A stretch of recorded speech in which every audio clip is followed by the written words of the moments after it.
मंगळला नगरपालिकेच्या या निवडणुकीच्या प्रचाराच्या निमित्तानं आज या ठिकाणी उपस्थित या सर्व आमचे ज्येष्ठ मार्गदर्शक प्रकाश अप्पा आहेत, आमचे हरिभाऊ कोळी, माऊली बगरे, विजयजी खोतोडे मेंबर, आमचे चंद्रकांतजी पडोळे, तसेच या निमित्तानं आमचे बिनविरोध पहिले नगरसेवक सोमनाथजी अवताडे, आमचे अजिताप्पा जगताप, सरोजभाई काजी, तसेच आमचे आजादभाई दारूवाले, या निमित्तानं आमचे काका आहेत, तसेच आमचे शरीफभाई टेलर आहेत, तसेच आमचे सर जाधव सर, आमचे कैलासजी कोळी उपस्थित या ठिकाणी आपल्या भारतीय जनता पार्टी आणि राष्ट्रवादी काँग्रेस पार्टी अजितदादा गट या महायुतीचे अधिकृत नगराध्यक्ष पदाचे उमेदवार सौ सुजाता उर्फ सुप्रियाताई अजित जगताप, तसेच प्रभाग क्रमांक 9च्या आपल्या उमेदवार आमच्या आझादबाईंच्या मिसेस तरुण आझाद दारूवाले, आमचे सहकारी पांडुरंगजी शिवाजी नायकवडी, तसेच प्रभाग क्रमांक 10चे प्रवीण विजयजी खवतोडे, गुलनाथ हजरत पाशा काजी, आणि या निमित्तानं आमचे इम्रानभाई, सर्व उपस्थित वकील साहेब आहेत, आमचे शिवानंदजी पाटील, लक्ष्मणतात्या जगताप, सर्व मान्यवर, जे जो कुणाचं तर नाव विसरून राहिलं, सर्व मान्यवर, आणि या ठिकाणी प्रभाग क्रमांक 9 आणि 10 या प्रभागातील सर्व माझ्या माता भगिनी, ज्येष्ठ मंडळी, तरुण सहकारी आणि पत्रकार मित्र, आज प्रभाग क्रमांक 9 आणि 10 या प्रभागाची आज या ठिकाणी सभा होते, आणि सभेच्या निमित्तानं प्रथम आम्ही आल्या गैवी साहेबांचं दर्शन घेतलं, आणि गैवी साहेबांचं दर्शन घेतल्यानंतर आम्हाला वाटलं पहिला नारळ पाळणा फुटला, पण पहिला फुटला ते फुटला, दुसरा सुद्धा नारळ पाळणा फुटला. त्यामुळे गैवी साहेबांनी आल्याच आपल्या सगळ्यांना या निमित्तानं आशीर्वाद दिलाय. प्रभाग क्रमांक 9 आणि प्रभाग क्रमांक 10 दोन्हीचे नारळ ते पाळणा फोडून आपल्याला आशीर्वाद दिला, आणि शुभ शकून आज आपल्याला या निमित्तानं चालू झाला. आता आज या निमित्तानं मी एवढंच आपल्याला सगळ्यांना सांगू इच्छितो की बऱ्याच वक्त्यांनी कामाच्या विषयी सगळं सांगितलं, बऱ्याच वक्त्यांनी सांगितलं की त्यांच्या सभा होतात, पण सभेमध्ये सांगणार काय, सभेमध्ये टीका करण्याशिवाय दुसरा काय आता त्यांना पर्याय नाही. ती काय म्हणू शकत नाहीत आम्ही या शहराचा असं विकास करतो, किंवा या शहराची ब्ल्यूप्रिंट त्यांच्याकडे काय असेल की शहराच्या विकासामध्ये काय भर पाडणार आहे. बरं ठीक आहे, ब्ल्यूप्रिंट दिली मी, म्हणजे मी जर म्हणलं नाही उद्या एक 50 विमान घेतो इथं मंगळवार आणून ठेवतो, पटतंय? ही असा जर ब्ल्यूप्रिंट त्यांनी जर देत असतील, त्या ब्ल्यूप्रिंट जरी त्यांनी केला तर निधी कोण देणार त्यांना? निधी कुठून आणणार? याही गोष्टी बघायला पाहिजेत. आज निधी आणत असताना मी सत्तेतल्या पक्षाचा आमदार आहे, आणि माझ्या माग आदरणीय देवेंद्रजी फडणवीस साहेब आहेत, या राज्याचे उपमुख्यमंत्री अजितदादा आहेत, आणि या राज्याचे दुसरे उपमुख्यमंत्री एकनाथजी शिंदे साहेब आहेत. एवढं असून सुद्धा एका निधी आणायला आज अल्पसंख्याकाचा इथं 75 लाख रुपयाचा निधी हा आणायला मला जवळजवळ 20 हेलपाट घालावं लागलं. मी सत्तेतला आमदार आहे, पण 20 हेलपाट घातल्या सुद्धा मी काय तिथं थांबलो नाही, तरी सुद्धा मी निधी आणला. आता ह्यांना मंत्रालयात जायचं म्हणलं तर जाणार कसं? 2च्या नंतर पास काढून जाणार. मग ती मंत्री भेटणार कधी? ती मंत्री भेटल्यानंतर यांची ओळख निघणार, आणि ती निधी देणार किती? या सगळ्या गोष्टी आहेत. मग या सगळ्या गोष्टी जर त्यांना समजत असतील, जसं अजितआप्पा म्हणलं, ही निवडणूक लावायचीच गरज नव्हती. खोटा नाटा प्रचार करायचा. मला आपल्या सगळ्या सहकार्यांना सुद्धा विनंती करायची आहे की कुठलंही त्या ठिकाणी आपल्याकडून जे विरोधात भांडणाचं काय मूळ काढू नका. आता तेवढंच राहिलंय. परंतु तिकडून जरी आलं तर मग ज्या गावच्या बुरी त्याच गावच्या बाबळी. आपण चूक करायची नाही. अरे म्हणलं तर आपण का रे म्हणायचं नाही.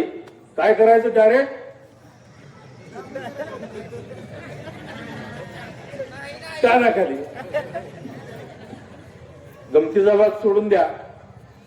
परंतु मला या निमित्ताने एवढंच सांगायचं आहे की ज्या पद्धतीने ही निवडणूकच व्हायला नको होती. ही निवडणूक होत असताना विरोधाला विरोध करायचा आणि विरोधाला त्या ज्यावेळेला चढ लागला त्यावेळेला ती आपलीच आहे, ती आमचीच आहे. ती आज आमची तुमची हे दिसतंय. ठीक आहे, याच्या मागचं मी काढत नाही. मला काय माझा टीका करण्याचा स्वभाव नाही. मी सरळ मार्गी माणूस आहे. होयला होय म्हणणार, नाहीला नाही म्हणणार. या ठिकाणी मी पॅनल केला. माझा त्या ठिकाणी माझ्या पक्षाची सगळी उमेदवार आहेत आणि माझ्या पक्षाची उमेदवार तुम्ही काका तुम्ही तुमच्या भाषणात म्हणला आतनं बाहेरनं करण्याची अवलाद समाधान अवतड्यांची नाही. जे आहे ते सरळ आहे. त्यामुळं कुठल्याही भूलतापाला माझी सगळ्यांना विनंती आहे, अजिबात बळी पडायचं नाही. जे आपल्याला आहे, जे महायुतीचे आपले उमेदवार आहेत, नगराध्यक्ष आपल्या सुप्रियाताई जगताप आहेत, कमळ चिन्हावर आहेत. आपले 9 आणि 10 प्रभागाचे दोन्ही उमेदवार घड्याळ चिन्हावरती आहेत आणि घड्याळ चिन्हावरती असलेले दोन्ही उमेदवार आपल्याला यांच्याच पाठीमागे भक्कमपणे राहायचा आहे आणि या शहराचा विकास आपल्याला करायचा आहे. आपण विकास करत असताना त्या शहरामध्ये आधुनिक क्रीडांगण झालं पाहिजे. त्या शहरातले आपा तुम्ही म्हणला गटारी या रस्ते हे सगळे होत राहतात.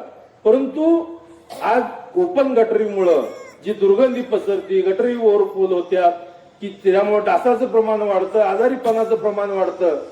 या सगळ्या गोष्टी होण्याकरता गटरी सुद्धा भूमिगत गटारी मी अंडरग्राऊंड ड्रेनेज हे सुद्धा व्हायला खूप महत्वाचं आहे. खरं म्हणजे आपण या अंडरग्राऊंड ड्रेनेजवरनं मी सांगतो, अंडरग्राऊंड ड्रेनेज मी ज्या वेळेला मागच्या टर्म मध्ये पहिल्यांदा आमदार झालो त्यावेळेला उपमुख्यमंत्री अजितदादा होते. मी विरोधातल्या सरकारमध्ये होतो. पण विरोधातल्या सरकारमध्ये असलो तरी अजितदादांचा स्वभाव असा की सगळं पहिल्यांदा ऐकून घेणार. मग वारीच्या वेळेला बैठक चालू झाली. वारीची बैठक चालू झाल्यानंतर मी अजितदादांना वारीच्या बैठकीमध्ये, पुण्याला बैठक होती, आयुक्त होते, 5 जिल्ह्याचे कलेक्टर होते, सगळे कलेक्टर आयुक्त, अजितदादा, 2-3 मंत्री होते. म्हणजे साताऱ्याचे पालकमंत्री होते, सोलापूरचे पालकमंत्री होते, पुण्याचे तर अजितदादा होते. हे सगळं मंत्रिमंडळ सुद्धा होतं. परंतु त्या मीटिंग मध्ये मी नौका आमदार, या भागातले सगळे आमदारही होते. जिथून आळंदीतून दिंडी निघती ते आळंदी देऊ या सगळ्या त्याचे संस्था प्रमुख होते. ते प्रमुख या सगळ्यांची एक बैठक वारीच्या अगोदर असते. परंतु वारीच्या अगोदर बैठक असल्यानंतर मी सांगितलं गेलं, दादा परिस्थिती अशी आहे की आषाढी वारी जर झाली किंवा कार्तिकी वारी झाली तर पंढरपूर शहर तर आजारी पडतं.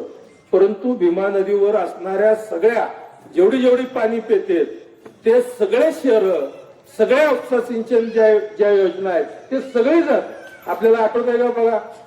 वारी झाली का दवाखाना थंड ताप सगळं फुल होतं. बरोबर आहे का चुकीचं आहे? काय कारण त्याचं? पाणी दूषित होतं. आपण मी अजितदादांच्या हे लक्षात आणून दिलं. अजितदादांनी त्या मीटिंग मध्ये मला 1 तास मला बोलायची संधी दिली. मी नौका आमदार असून सुद्धा अजितदादांनी माझं कौतुक केलं. दादा खूप चांगला मुद्दा केला. आतापर्यंत आमच्या कोणाच्याच डोक्यात आला नाही की मी त्या मीटिंग मध्ये तासभर ब्रीफिंग केलं की सांगितलं गेलं की पंढरपूर शहरामध्ये आज जवळजवळ म्हणजे जवळ 1.5 ते 1.25 लाख लोकांची लोकसंख्या आहे. दर शनिवारी 3 ते 4 लाख लोक येतात आणि वारीच्या वेळेला म्हणजे 10 लाखाच्या वर, एक 15 लाख आषाढीला येते, कार्तिकीला 10 लाखाच्या आसपास असते, इतर वारीला 4-5 लाखाच्या आसपास असते. एवढी लोक येतात आणि एवढी लोक आल्यानंतर तिथे 1-2 दिवस 3 दिवस मुक्काम होतो.